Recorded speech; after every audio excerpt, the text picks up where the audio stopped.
السلام علیکم ورحمۃ اللہ وبرکاتہ۔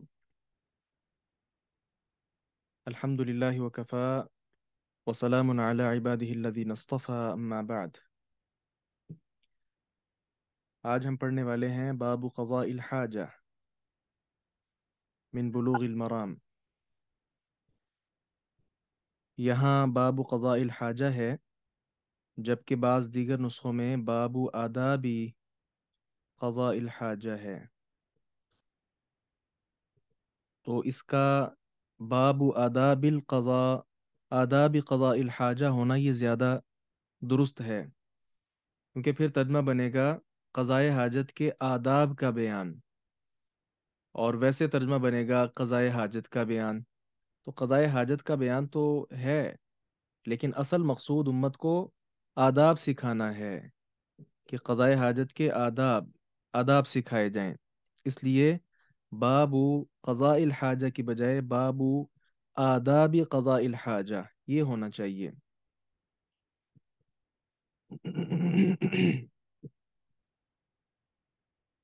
پھر یہ جو آداب ہے نا، یہ ادب ان کی جمع ہے۔ آپ جانتے ہیں اس سے مراد اچھی روش ہوتی ہے، ایسے اخلاق جو انسان کو مہذب بنا دیں، مؤدب بنا دیں، اس پر یہ آداب کا لفظ بولا جاتا ہے۔ پھر یہ جو النجاسہ الحاجہ ہے، یہاں لفظی مطلب تو حاجت کا ضرورت ہوتا ہے، لیکن کنایتاً یہ لفظ استعمال کیا جاتا ہے بول و براز پر۔ تو بعض کتب میں، یعنی بلوغ المرام میں تو نہیں، لیکن الگ سے استطابہ کا لفظ بولا جاتا ہے، استطابہ۔ استطابہ کا مطلب ہوتا ہے پاکیزگی حاصل کرنا، مطلب استنجا کرنا وغیرہ وغیرہ۔ تو یہ سارے الفاظ یہاں درست ہیں۔ ہم آگے بڑھتے ہیں اس بات کے ساتھ کہ نبی مکرم صلی اللہ علیہ وسلم کی شخصیت بہت ہی زیادہ نکھری ہوئی تھی، اور کیا کمال تھے پیارے پیغمبر صلی اللہ علیہ وسلم کہ جنہوں نے امت اسلامیہ کو ایک ایک مسئلہ جو ہے وہ سمجھا دیا۔ یہود اسی بات پر تو حیران ہوتے تھے کہ حتی الخراء، واش روم وغیرہ کے مسائل بھی آپ کے نبی نے آپ کو سکھا دیے ہیں۔ اللہ اکبر کبیرہ۔ عن انس بن مالک رضی اللہ عنہ قال كان رسول الله صلی اللہ علیہ وسلم اذا دخل الخلا وضع خاتمه۔ اذا دخل الخلا، جب آپ خلا میں داخل ہوتے۔ خلا کا ویسے مطلب تو خالی جگہ ہے، تو بیت الخلا کو الخلا خالی جگہ اس لیے کہتے ہیں کہ یہ عموماً خالی ہی ہوتی ہے، کبھی کبھار کوئی انسان یہاں حاجت کے لیے آتا ہے، ایک وجہ۔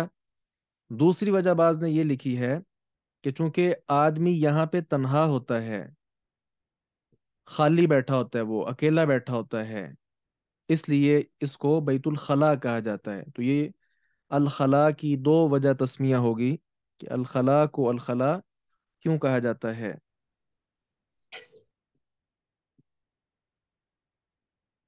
جی،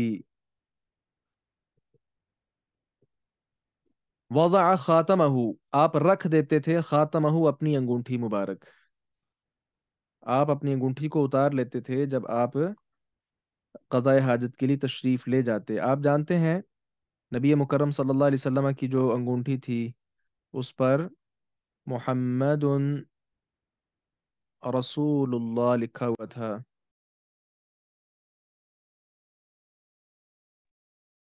محمد رسول اللہ صلی اللہ علیہ وسلم، تو چونکہ یہاں اللہ کا نام لکھا ہوا تھا، اس لیے نبی مکرم صلی اللہ علیہ وسلم اس کو باہر رکھ جاتے تھے۔ اخرجہ الاربعۃ، اس کو ائمہ اربعہ نے تخریج کیا ہے، وہو معلول، اور اس کے اندر علت ہے۔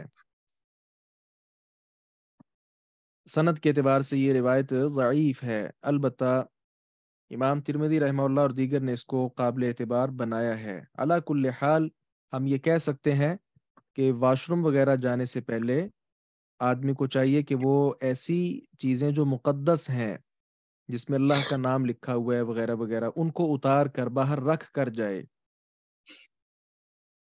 ائمہ اربعہ سے کیا مراد ہے، کون بتائیں گے؟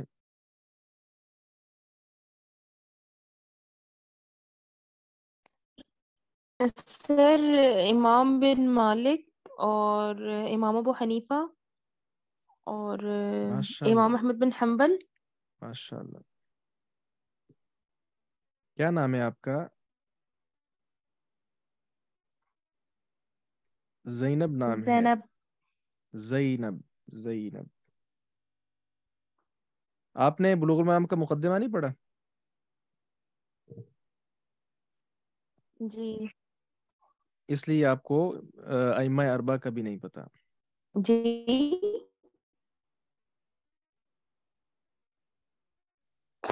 السلام علیکم۔ علیک السلام۔ جی ائمہ اربعہ ترمذی، نسائی، ابن ماجہ اور ابو داؤد۔ جی، ابو داؤد، نسائی، ترمذی، ابن ماجہ، ائمہ اربعہ۔ جی اچھا، جن کے ہاں یہ روایت ضعیف ہے نا، تو ظاہر ہے ان کے ہاں یہ مسئلہ بھی ہے نہیں کہ آپ اس طرح کی چیزیں اتار کر جائیں، لیکن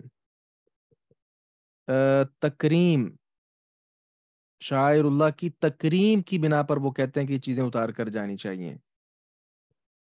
اب قرآن کریم اگر کسی کے پاس ہے، چھوٹا مصحف ہوتا ہے، بعض لوگوں نے جیب میں رکھا ہوتا ہے، بہت اچھی عادت ہے الحمدللہ یہ، تو قرآن کریم میں ہے کہ انہ لقرآن کریم، اسی طرح قاف والقرآن المجید، تو یہ اللہ رب العزت کی کلام ہے، لہذا اس سر کے میں لیے معذرت چاہتی بہت ہوں، وہ میرا مناسب چیز ہے کہ نیٹ اس کو ایشو باہر آ رہا ہے، رکھ کر مجھے پھر واٹس جایا ایپ پہ جائے۔ کوئی کال کر سکتا ہے؟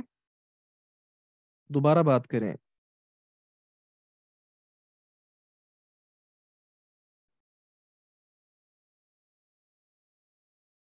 پہلے میں بات کر رہا تھا تو آپ بات کر رہی تھیں، اب میں خاموش ہوا ہوں تو آپ بھی خاموش ہو گئی ہیں۔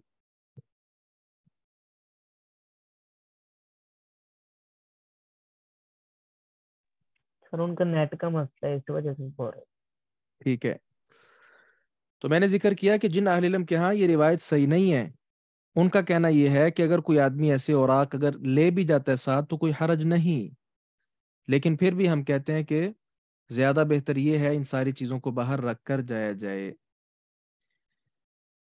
ہم آگے بڑھتے ہیں۔ وعنہ قال، اور انہی سے روایت ہے،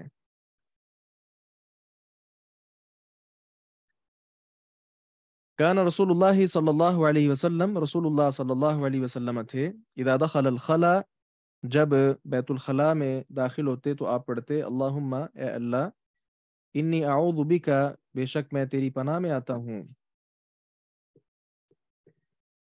من الخبث والخبائث، اس کے دو معنی کیے گئے ہیں۔ الخبث، اگر خبث کو بنائے نا خبیث کی جمع، تو اس کا معنی ہوگا مرد جن، شیاطین، یعنی شیاطین میں سے جو مذکر لوگ ہیں۔ اور اسی طرح الخبائث کو اگر ہم بنائیں خبیثت ان کی جمع، خبیثتن کی جمع اس کو بنائیں تو پھر یہاں سے مراد جو مؤنث شیاطین ہیں وہ مراد ہوں گے۔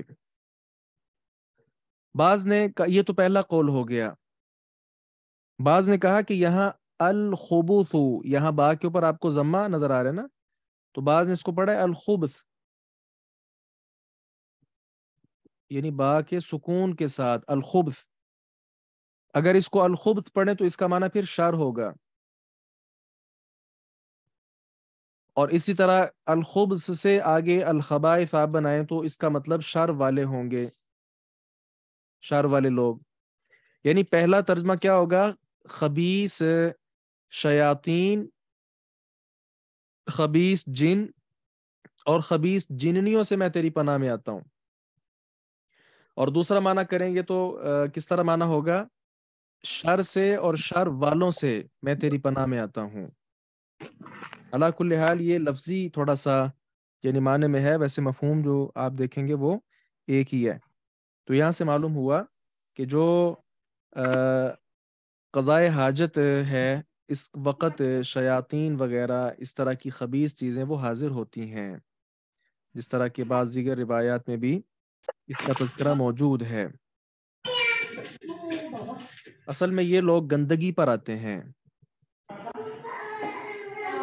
اور گندگی آپ جانتے ہیں اس صورت میں دو طرح سے ہو سکتی ہے۔ ایک تو انسان کے اعضاء پر گندگی لگی ہوئی ہے، وہ قضاء حاجت کر رہا ہے، یہ بھی گندگی کی جگہ ہو گئی۔ اور دوسرے نمبر پر وہ جو جگہ ہے، وہ جگہ صحرا میں ہے یا عام واش روم میں ہے، ظاہر ہے وہاں پہ تو گندگی آ رہی ہے، یہ لوگ ہوتے ہی گندے ہیں۔ شیاطین اور شیطان کے چیلے چانٹے انسانوں میں سے جنوں میں سے یہ سارے گندے ترین لوگ ہوتے ہیں۔ مولانا عبدالستار الحماد حفظہ اللہ کا نام آپ نے سنا ہوگا، انہوں نے اپنا ایک واقعہ بیان کیا۔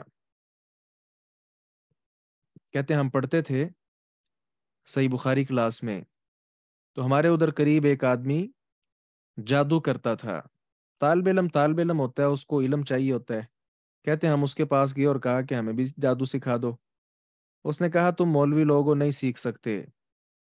بہت زیادہ تکرار کے بعد اس نے کہا کہ ہمارے ہاں سب سے پہلا سٹیپ یہ ہے کہ آپ واش روم سے فارغ ہو کر جب آئیں گے تو آپ استنجا نہیں کریں گے۔ کیا مطلب؟ یہ اتنا گندا عمل ہے جس پر انسان کو گندا رہنا پڑتا ہے، اور یہ تو صرف ابتدا تھی کہ آپ بغیر استنجا کے آ جائیں گے۔ اس سے آگے ناقابل بیان بعض گندگی کی باتیں ہیں، کیا کچھ ان لوگوں کو کرنا پڑتا ہے۔ تو یہ شیاطین اور ان کا محل اور ان کے چیلے چانٹے یہ سارے گندگی میں جس قدر اعلی ہوں گے اس قدر یہ اپنے فن میں ماہر ہوں گے۔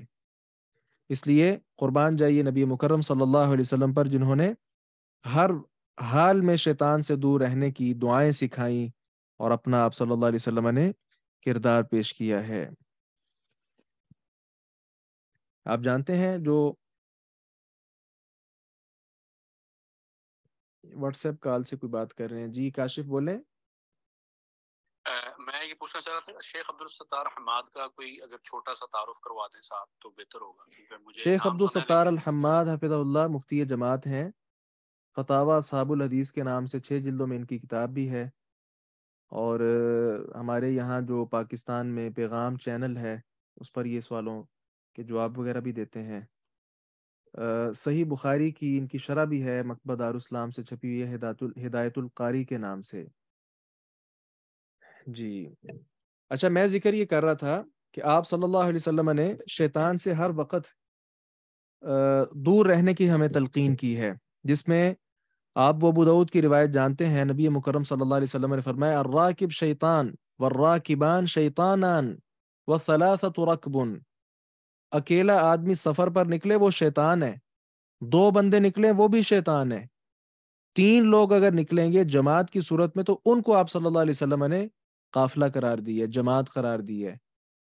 تو معلوم ہوا کہ اکیلا آدمی وہ شیطان جہاں چاہے اس کو بھٹکا لے، وہ بہک جائے گا اس کی باتوں کے ساتھ۔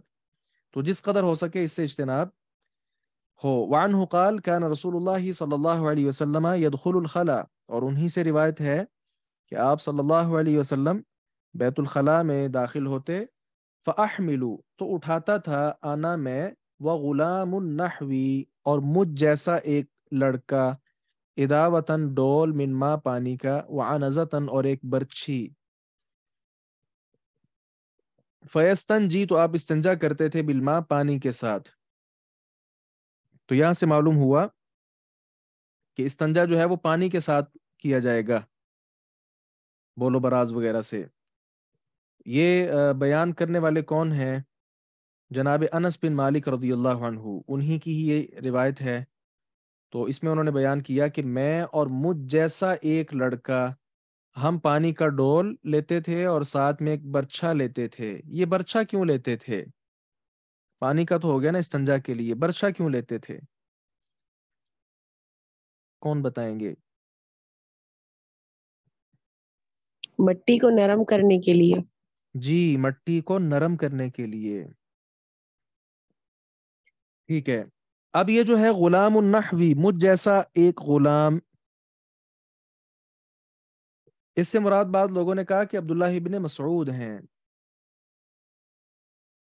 لیکن یہ بات درست نہیں ہے.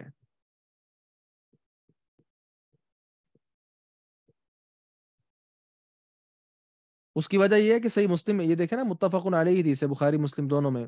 صحیح مسلم کے الفاظ کیا ہیں کہ ہوا اصغرنا، وہ ہم میں سے چھوٹا ہے، چھوٹا سا لڑکا ہے جو میرے ساتھ ہوتا تھا. جبکہ عبداللہ ابن مسعود تو بہت بڑے تھے. نبی مکرم صلی اللہ علیہ وسلم کی جب وفات ہوئی ہے تو انس رضی اللہ عنہ، ان کی عمر 10 سے زیادہ ہی تھی. لیکن جو عبداللہ ابن مسعود ہیں رضی اللہ عنہ، نبی مکرم صلی اللہ علیہ وسلم کی وفات پر ان کی عمر تقریباً 60 سال کے قریب بنتی ہے. تو جن شارح نے لکھا ہے کہ اس سے مراد عبداللہ بن مسعود ہے، ان کی بات بالکل غلط ہے. اب کون تھے ضرورت نہیں، جب بتایا نہیں گیا تو خواہ مخواہ بس ان جیسا ایک لڑکا تھا. نحوی سے مراد یہ عمر میں ہے، عمر میں مجھ جیسا تھا، جس طرح کی شارحین نے لکھا کہ عمر میں یہ قریب قریب تھے. تو آپ صلی اللہ علیہ وسلم پانی کے ساتھ استنجا کرتے تھے.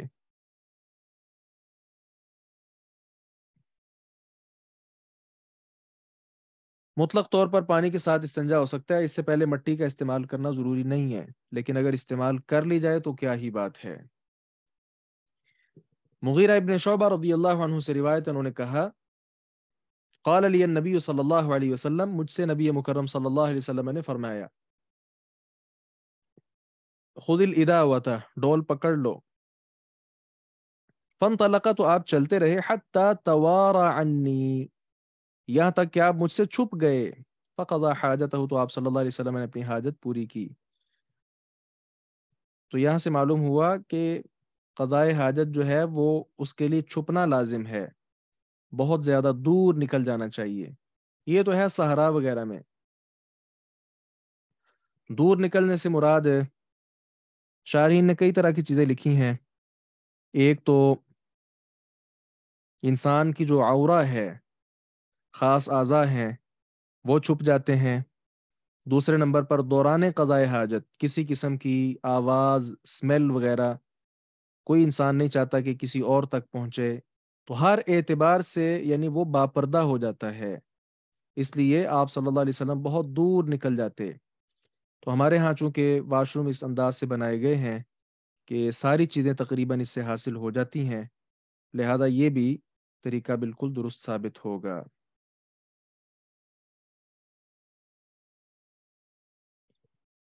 ایک نے لکھا ہے شکر ہے آپ کی آواز آج سنی ہے، تو آپ روزانہ سنا کرے آ کر، ہم ادھر ہی ہوتے ہیں.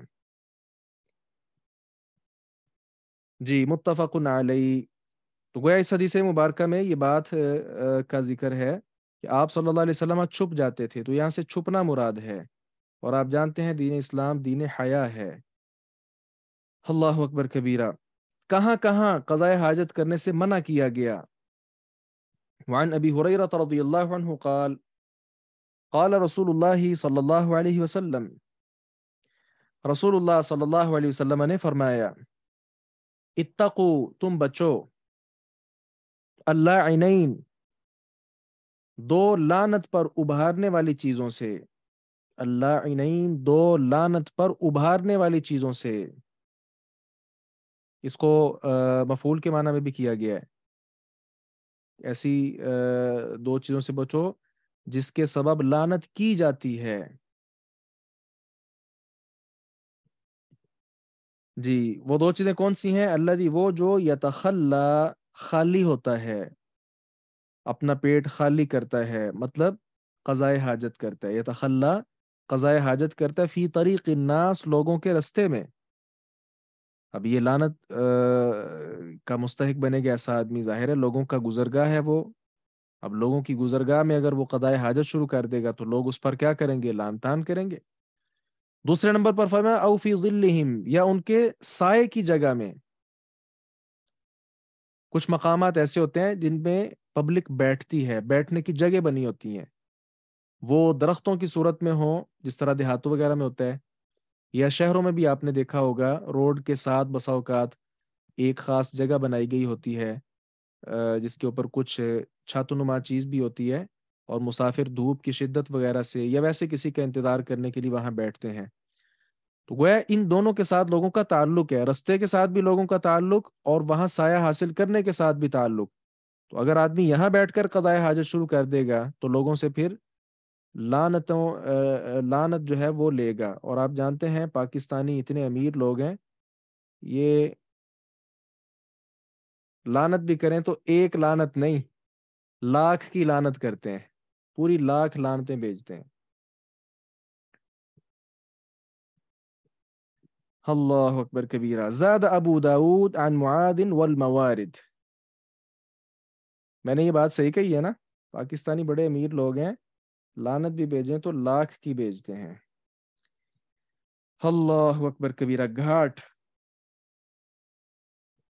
موارد کا مطلب ہوتا ہے وارد ہونے کی جگہ۔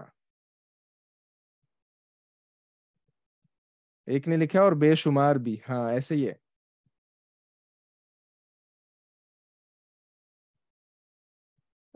والموارد، یہ مورد کی جمع ہے نا، وارد ہونے کی جگہ جہاں لوگ پانی وغیرہ لینے کے لیے آتے ہیں۔ تو وہی بات کہ لوگوں کا آنا جانا، لوگوں کا تعلق اس جگہ کے ساتھ، وہ خواہ رستے کی صورت میں ہو یا سائے کی صورت میں ہو یا گھاٹ کی صورت میں ہو، او نقع ماء، یا پانی کے جمع ہونے کے مقام، یہ بھی وہی چیز ہے جہاں پانی جمع ہوتا ہے۔ ظاہر ہے پانی جب جہاں جمع ہوتا ہے لوگ بھی تو وہاں آتے ہیں پانی وغیرہ لینے کے لیے، جانوروں کو پلانے کے لیے۔ تو لوگوں کا جس رستے کے ساتھ، جس مقام کے ساتھ تعلق ہو، وہاں پر بیٹھ کر قضاء حاجت کرنا یہ لان تان کے مترادف ہے۔ اور اگلی روایت کیا ہے؟ طبرانی نے روایت کی ہے، النہی ممانت عن تحت الاشجار، ایسے درختوں کے نیچے المثمرہ جو پھل دینے والے ہیں۔ یہ اس سے زیادہ عجیب معاملہ ہے کہ درخت بھی ایسے جو پھل دینے والے ہیں، مثمرہ، ثمر دینے والے، پھل دینے والے۔ اب ان کے نیچے اگر کوئی آدمی قضاء حاجت کرے گا، ظاہر ہے پھل اوپر سے نیچے گریں گے، گندگی کے ساتھ ملیں گے، تو اس کے ساتھ بھی لوگ بہت ہی زیادہ پریشان ہوں گے۔ اور اسی طرح وضفت النہر، نہر کے کنارے، یہاں بھی چونکہ لوگ بیٹھتے ہیں، تو الجاری جو جاری نہر ہے اس کے کنارے، من حدیث ابن عمر بسند ضعیف، جی یہ سند کے اعتبار سے یہ جو آخر والی روایتیں ہیں ان میں ضعف ہے، لیکن مفہوم کے اعتبار سے یہ روایات درست ہیں۔ تو ان احادیث کو سامنے رکھ کر ہم ایک بات یہ سمجھے کہ ایسے مقامات جہاں لوگوں کا آنا جانا ہو وہاں پر انسان کو قضاء حاجت نہیں کرنی چاہیے۔ یہیں سے ایک دوسری بات بھی سمجھ آ گئی کہ قضاء حاجت کے علاوہ بھی جتنے کام جو ہے ان لعنت کے مستحق بنتے ہیں ان کاموں سے بھی بچنا چاہیے۔ اللہ اکبر کبیرہ۔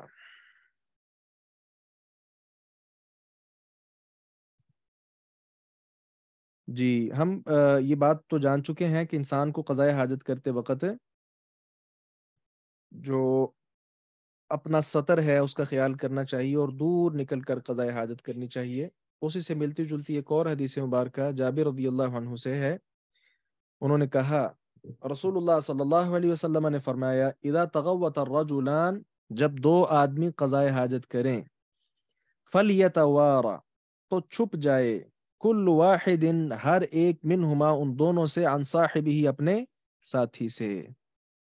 جب دو آدمی قضاء حاجت کر رہے ہوں تو ہر آدمی پر لازم ہے کہ وہ دوسرے سے کیا ہو؟ چھپ جائے۔ یہیں پر بس نہیں، آپ نے مزید فرمایا ولا يتحدثا، اور وہ آپس میں بات چیت بھی نہ کریں، قضاء حاجت کے دوران وہ بات چیت بھی نہ کریں۔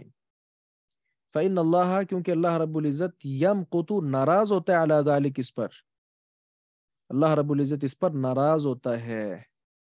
آج میں نے سنا کسی کے بارے میں کہ اس نے کہا ہے کہ آپ کے پاس اگر ٹائم نہیں ہوتا ہماری پوسٹ پڑھنے کا تو واش روم کرتے وقت ہی پڑھ لیا کریں، انا للہ و انا الیہ راجعون۔ کس قدر عجیب اور کس قدر کے یہ فضول اور گھٹیا سوچ والے لوگ موجود ہیں۔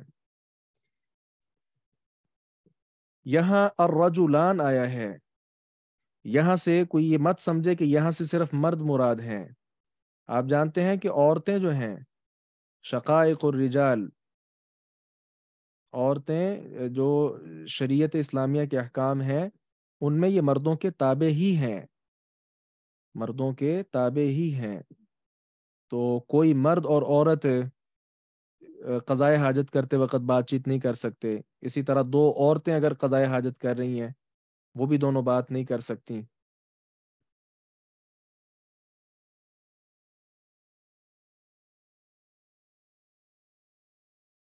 ایک نے لکھا ہے کہ بہت سے لوگ موبائل واش روم میں لے جاتے ہیں اور وہاں جا کر یوز کرتے ہیں. دیکھیں کس قدر گھٹیا حرکت ہے یہ. اچھا یہاں ایک اور میں بات آپ سے ذکر کرتا چلوں. شارحین نے یہ لکھا ہے اور مجھے تو یہ بات پسند آئی ہے. یہ جو بات ہے نا کہ وہ گفتگو نہ کریں، اللہ رب العزت اس پر ناراض ہوتا ہے. دیکھیں یہ وہ مقام ہوتا ہے کہ آدمی کو اپنی کمزوری اور اپنی تخلیق کی جو کمزوری ہے وہ سامنے رکھنی چاہیے کہ کس قدر میں اپنے آپ کو بڑا تصور کرتا ہوں لوگوں کے ہاں، کس قدر میرا بڑا مقام ہے وغیرہ وغیرہ. واش روم کرنا یہ کوئی صفت تو نہیں، عیب ہے. واش روم کرنا ایک عیب ہے. تو انسان کو اپنی خلقت کے ذوف پر یہاں پر بیٹھ کر غور کرنا چاہیے کہ واہ رے انسان کیا تیرا مقام ہے. کبھی تو بہت زبردست لباس پہن کر بڑی بڑی مجالس میں شرکت کرتا ہے اور آج تو کہاں بیٹھا ہوا ہے؟ کیا مقام ہے تیرا؟ کس قدر وہ سوٹڈ بوٹڈ آدمی ہے لیکن اس کے پیٹ کے اندر نجاست موجود ہے اور لوگوں کے ساتھ وہ مل رہا ہے، بظاہر اوپر خوشبو لگائی ہوئی ہے. تو انسان کو اپنی اصلیت جو ہے یہاں بیٹھ کر تو وہ یاد کرنی چاہیے. جائے کہ وہ یہاں آپ نے ذکر کیا کہ موبائل کے ساتھ بھی مگن ہوتے ہیں لوگ. کس قدر یہ افسوسناک معاملہ ہے. نبی مکرم صلی اللہ علیہ وسلم نے تو بات چیت کرنے سے منع کی ہے. اور اس کی علت کیا ہے کہ اللہ رب العزت اس پر ناراض ہوتا ہے.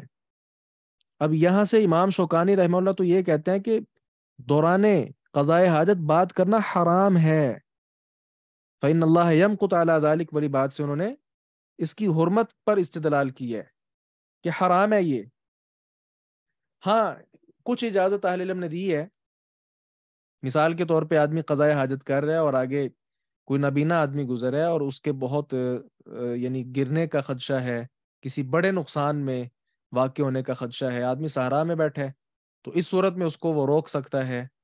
یعنی بہت ضروری بات جو ہے وہ کر سکتا ہے. مجھے بڑی حیرانگی ہوئی کچھ دن پہلے ایک صاحب کہنے لگے کہ دوران یعنی قضائے حاجت وہ کال آ جاتی ہے تو ہم اٹینڈ کر لیتے ہیں، تو کیا سلام کر سکتے ہیں؟ عجیب بات ہے، عجیب بات ہے. سلام وہ کرتا ہے، ہم اس کا جواب دے سکتے ہیں؟ بات کرنا ہی منع ہے. فإن اللہ يمقت على ذلك، اللہ رب العزت اس پر ناراض ہوتے ہیں. جی وعن ابی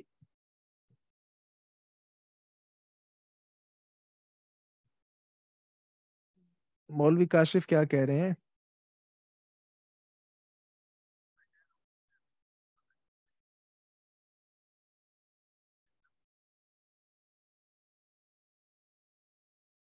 صحیح.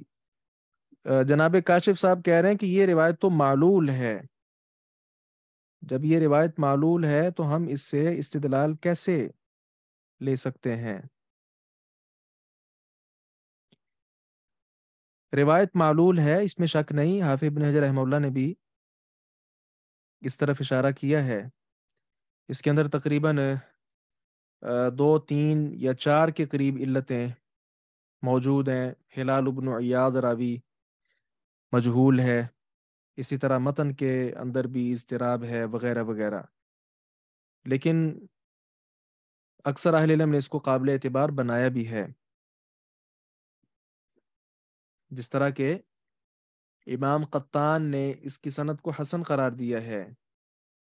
یہاں اوپر ہم دیکھ لیں یہ وصححہ، اور اس کو صحیح قرار دیا ہے ابن السکن، امام ابن السکن نے، وابن القطان اور امام ابن القطان نے. حافظ ابن حجر رحمہ اللہ اس کو معلول قرار دے رہے ہیں.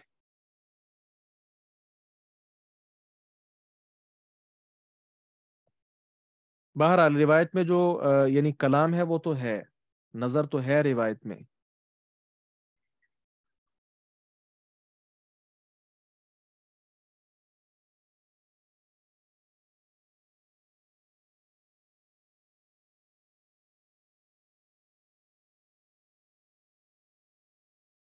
السلام علیکم ورحمۃ وعلیکم السلام. اللہ. شیخ صاحب، یہ روایت ابو سعید خدری رضی اللہ تعالیٰ عنہ سے بھی ہے نا مسند احمد میں؟ جی تو مسند احمد میں ہے. جی، تو وہاں تو حسن درجے کی نہیں بنتی؟ حسن درجے کی بنتی ہے وہاں پہ. جی مولوی کاشف، مسند احمد میں یہ روایت جناب ابو سعید خدری رضی اللہ عنہ سے ہے. یہاں ہم نے جابر رضی اللہ عنہ سے پڑھی ہے نا، تو وہاں یہ روایت صحیح بنتی ہے. اس طرح امام دار قطنی رحمہ اللہ نے بھی اس کو بیان کیا ہے. امام نووی نے بھی اس کو جو ہے نا، اور ان کے علاوہ دیگر علماء نے بھی اس کو جو ہے نا حسن قرار دیا ہے جی اسی حدیث کو. حافظ صاحب نے جو ہے نا، حافظ ابن حجر رحمہ اللہ نے، ان کی ایک اور کتاب ہے تحاف المہارہ، اس کے اندر بھی اس پر تفصیل سے بحث انہوں نے کی ہے.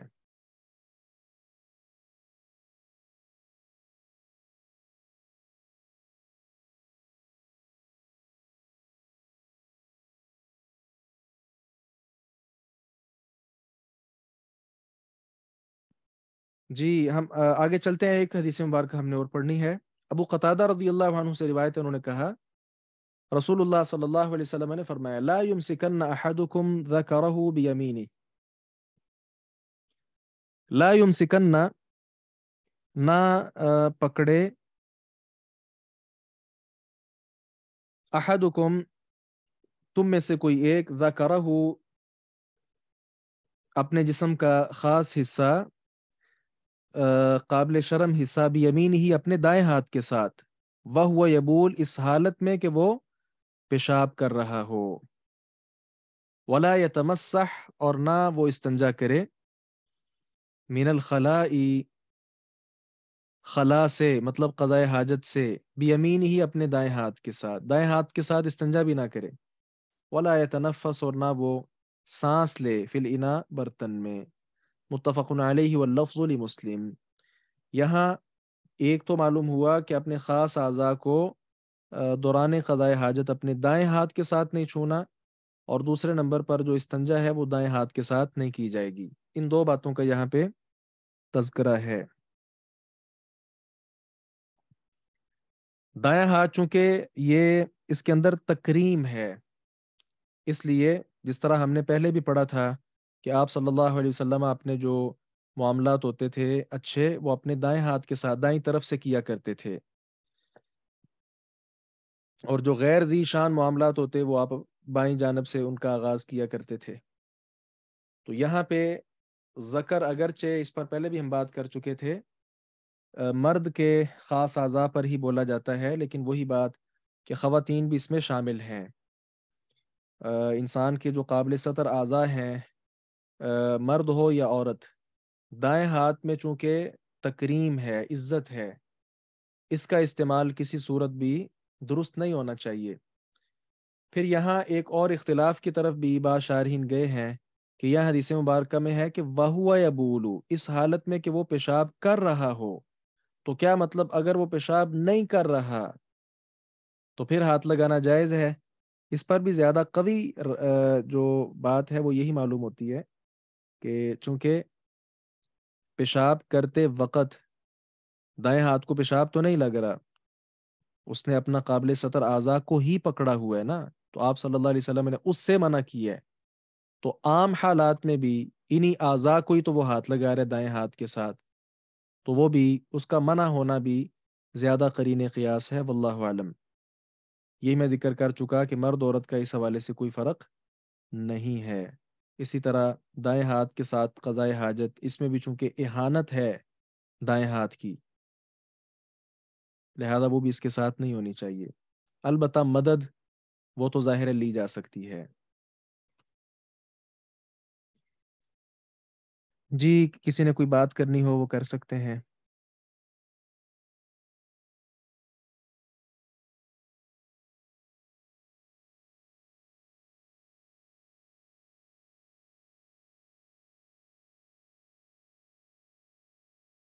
ولا سر جی يتنفس فی الاناء جو ہے نا، یہ آپ جانتے ہیں کہ 3 سانس میں آپ نے فرمایا کہ پانی پینا چاہیے. ایک سانس میں غٹا غٹ کر کے پانی پی جانا یہ کوئی طریقہ نہیں. سر جی مجھے یہ پوچھنا تھا کہ کچھ احادیث یہاں پہ ضعیف قرار دی گئی ہیں اور کچھ دوسری بکس میں یہی احادیث حسن درجے پہ ہیں، تو اس کا کیا مطلب ہے؟ اس کا مطلب ہے کہ آپ کا بیٹا بعض لوگوں کے ہاں بہت زیادہ سچ بولنے والا ہے، اور کچھ کہتے ہیں نہیں یہ کبھی کبھی گڑبڑ کر جاتا ہے. ایک بچے پر مختلف حکم لگ رہے ہیں.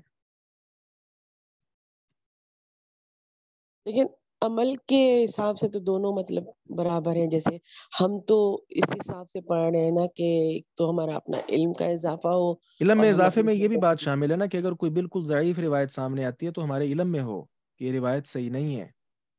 صحیح ہم صحیح ٹھیک ہے سر جی، جزاکم اللہ خیر کثیر.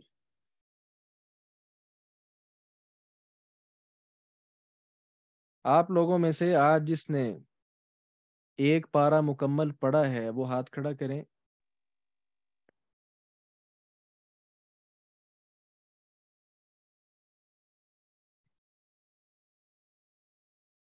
اسد لاشاری، احسن، واجد علی.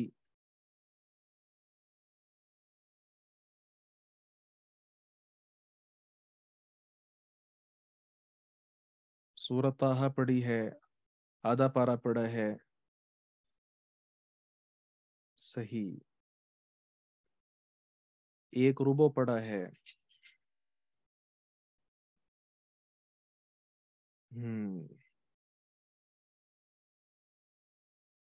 میں نے کہا تھا نا یہ حدیث کا جو کورس ہوتا ہے اس میں امتحان انسان کا عمل ہی ہے. تو ہم خود دیکھ لیں کہ کس قدر ہم سستی کر رہے ہیں اس معاملے میں. آج سوموار تھی، جس نے روزہ رکھا وہ ہاتھ کھڑا کریں.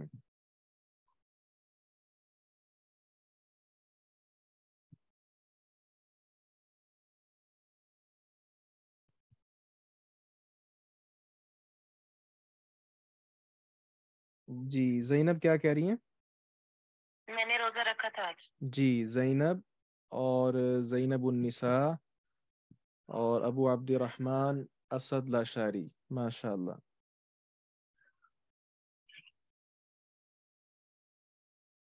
میں نے ایک سپارہ سے پورا نہیں پڑھا تھا، مگر میں نے صرف سورت بقرہ پڑھا تھا. مطلب 3 سپارے اس کے تھے نا، مگر اس کے علاوہ جو ڈیلی روٹین میں جو اسٹڈی کرتے ہیں وہ نہیں پڑھا تھا آج میں نے. صحیح ہے.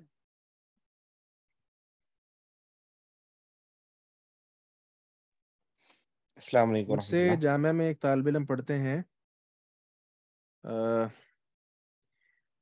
انہوں نے 4 ماہ میں تاریخ دمشق جو امام ابن عساکر کی ہے 80 جلدوں میں یہ کتاب ہے. 4 ماہ میں انہوں نے یہ ساری کتاب پڑھی ہے. یہ ترغیب ہے ہم سب کے لیے جی جو سر اپنے ان کا اوقات دیکھا تھا. ضائع کرتے رہتے سر ہیں بیٹھ کر. ابراہیم تاریخ سر ابراہیم دمشق کے ان بارے کا معروف انٹرویو. ہے کہ اس کو پڑھنے کے لیے 2 زندگیاں چاہیے. 2 زندگیاں 80 جلدوں والی کتاب کون پڑھے گا؟ تو 2 زندگیاں چاہیے. اور میں حیران ہوں اس نوجوان پہ ماشاءاللہ کہ اس نے 4 ماہ لگائے اور ساری وہ کتاب پڑھ لی ہے. اور پوائنٹس بھی حافظ ابن نکالے حجر ہیں. اپنا مولانا ارشاد الحق عصری صاحب حافظہ اللہ، انہوں نے بیان فرمایا کہ سیر اعلام النبلاء، میں نے پہلے آپ سے ایک بار سب سے گزارش کی تھی کہ یہ سیر اعلام النبلاء بڑی شاندار کتاب ہے. آسان سی عربی ہے، اس کی کوئی زیادہ مشکل نہیں. بہت لطیف ہے اور بہت اس طرح کی چیزیں بھی اس کے اندر ساری شامل ہیں. بہت علمی باتیں، بہت فکری باتیں اور مزاحیہ بھی، لیکن یعنی صحیح سندوں کے ساتھ یہ اس کے اندر موجود ہیں. کئی چیزیں وہاں پہ مل جاتی ہیں. تو یہ کتاب کا مطالعہ ہمیں کرنا چاہیے. ارشاد اللہ قصری صاحب فرماتے ہیں کہ میں روزانہ 1 جلد پڑھ لیتا تھا، ایک رات میں، دن نہیں صرف رات میں. اور یہ 23 جلدوں میں کتاب چھپی تھی، تو یوں 23 دنوں میں سیر اعلام النبلاء میں نے ساری پڑھ لی تھی. اور اب بھی یہ جب کرونا کے دن چلے تھے تو ہمارے ایک دوست، انہوں نے 1 ماہ میں غالباً یا 2 ماہ میں سیر اعلام النبلاء پوری کتاب پڑھ لی. تو عمل کی طرف بھی ہمیں توجہ کرنی چاہیے.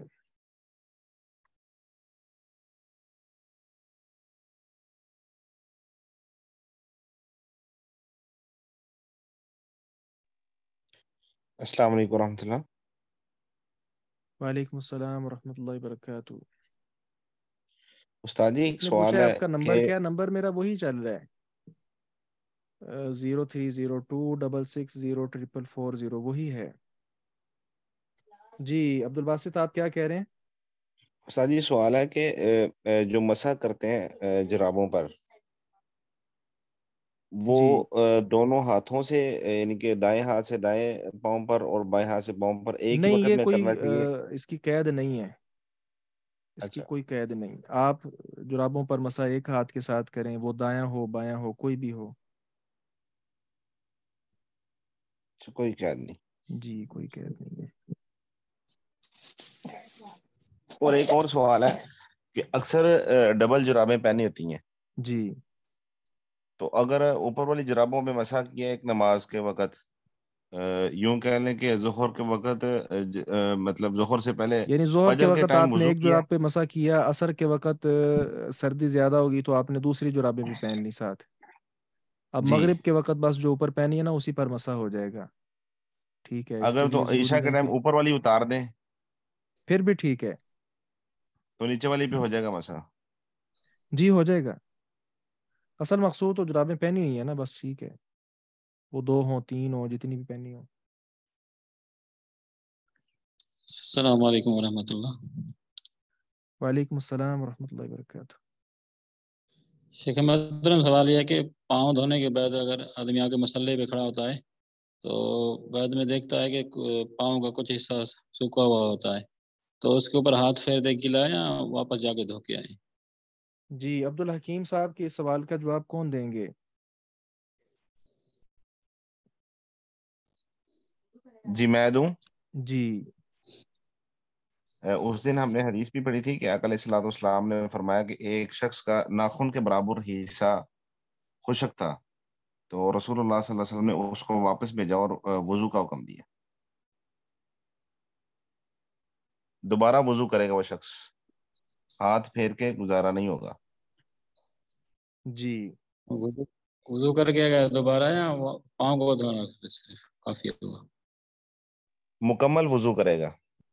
ہاں جی، یہ ہم نے پیچھے حدیث پڑھ رہے ہیں، اس لیے میں نے کہا تھا کہ آپ کا جواب کون دے گا. دوبارہ سارا مکمل وضو کیا جائے گا. ٹھیک ہے، جزاک اللہ خیر. جی استاد جی ایک اور سوال ہے جی کہ اگر کوئی شخص باہر کے ملک مقیم ادھر کام کرتا ہے، اس کی سارا ادھر رہائش وغیرہ بھی ہے، لیکن وہ پاکستان اپنے عزیز و اقارب کو ملنے کے لیے ہے 10-15 دن کے لیے، تو ادھر اس کی قصر نماز ہوگی یا مکمل پڑے گا وہ؟ وہ چونکہ 4 دن سے زیادہ کے لیے رہ رہے نا ادھر، جی تو وہ مسافر نہیں مقیم کے حکم میں ہے، اچھا، 3-4 لہذا دن پوری پڑے گا.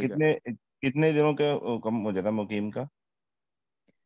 بس 3 دن سے 4 دن. زیادہ، اگر وہ 5 دن 10 دن مہینہ 2 ماہ 3 ماہ سال، وہ مقیم کے حکم میں ہے. اگر 3 دن تک جی اس کا ارادہ پھر وہ مسافر ہے. تو پھر استاد جی وہ پہلے دن سے ہی پوری پڑے گا یا 3 دن کے جی بعد؟ پہلے دن سے، البتہ دوران سفر وہ قصر کر سکتا ہے. جی جزاک اللہ خیر. السلام علیکم. علیکم السلام. اچھا شیخ محترم، ایک حدیث میں آتا ہے کہ جو اللہ کے رسول صلی اللہ علیہ وسلم مکہ سے ایک جنگ کے لیے گئے تھے تو غالباً 23 دن وہ جو ہے رہے نا تھے، تو وہ تردد کی صورت ہے. تردد کی صورت میں آپ 19 دن قصر کر سکتے ہیں. آپ لاہور سے اسلام آباد گئے، آپ نے ایک صاحب کو ملنا تھا اور ان کو ایک صفحہ پکڑانا تھا، ایک فائل دینی تھی ان کو، بس وہ دے کے آ جانا تھا. وہ آدمی ملا نہیں، ابھی آئے گا ابھی آئے گا ابھی آئے گا، 1 دن گزر گیا، 2 دن گزر گئے، 3 دن گزر گئے، 4 دن گزر گئے. اب آپ تردد میں ہیں، آپ کو کچھ بھی کنفرم نہیں ہے، آپ بالکل تردد میں ہیں. تو اس صورت میں اگر وہ 5 6 دن 10 دن بھی نہیں آتا تو آپ قصر کرتے جائیں گے، کیونکہ آپ نے تو وہاں رکنا نہیں، وہ آئے گا، آپ نے اس کو وہ صفحہ دینا اور چلے جانا ہے. اللہ ہے کہ وہ کہے کہ میں 5 دن بعد آؤں گا، تو پھر آپ تو وہاں 5 دن آپ کو رکنا پڑا، پھر آپ مسافر نہیں رہے بلکہ مقیم کے حکم میں ہوئے.